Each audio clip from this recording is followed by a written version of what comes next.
Баршаңызға қайырлы күн. Сіздермен бірге Жансая. Бүгін сіздерге өте дәмді нан содасы жасалынатын құймақтың рецептімен бөлісетін боламын. Менімен бірге видеоның соңына дейін үзбей көруіңізді сұраймын.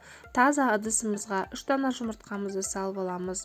Үстінен тұзымызды саламыз, құмшекерімізді саламыз, сұйық майымызды құямыз. Жақсылап араластырамыз. Бір келкі араласқанша. Каналыма тіркелмеген болсаңыз, каналыма тіркеліп, қазақша каналдың одан ары дамуына септігіңіз тигізіп, төменге пікіріңізді қалдыруды ұмытпаңыз. Араластырып болған соң үстінен 130 грамм ұнымызды саламыз. Жақсылап араластырамыз. Менімен бірге видеоның соңына дейін үзбей көруіңізді сұраймын. Құрамына мүлдем нан сода қосылмайды. Дәл осындай қоюлықта болады. Үстінен 200 мг сүтімізді құямыз. Тағы да араластырамыз.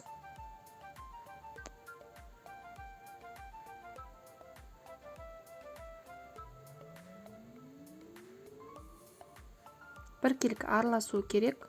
Араластырып болған соң үстінен ыстықтау суымызды құямыз 200 мг. Жақсылап тағы да араластырамыз.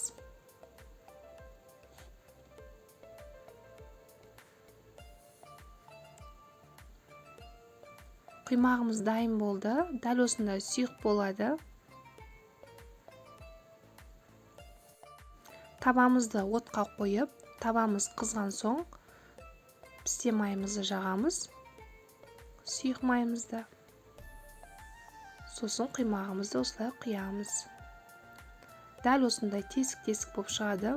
Міндетті түрде осы рецептпен жасап көріңіздер. Өте дәмді, таза піседі.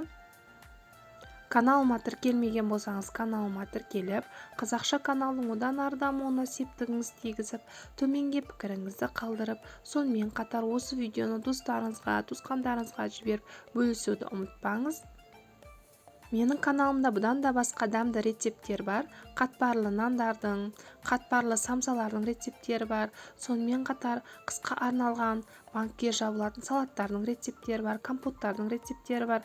Яғни мохито компоттың рецепті бар, ыстық тағамдардың рецептері бар, салаттардың рецептері бар. Каналыма кіріп көріңіздер, керегін жасап көріңіздер. Өте дәм шығатын торттардың, пирогтардың рецептері бар. Көріп тұрғандарыңыздай, ортасы осылай дәл тесік-тесік болып шығады. Мүлдем нан сода қосылмаған. Міндетті түрде осы рецептпен жасап көріңіздер, өкінбейсіздер.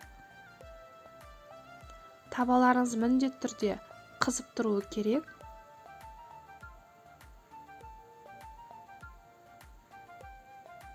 Барлығын осылай пісіріп болған соң, пісіріп жатып, осылай ыстық кезінде сары майды жағып отырсаңыздар болады. Өте дәмді болып шығады. Барлығын пісіріп алдым.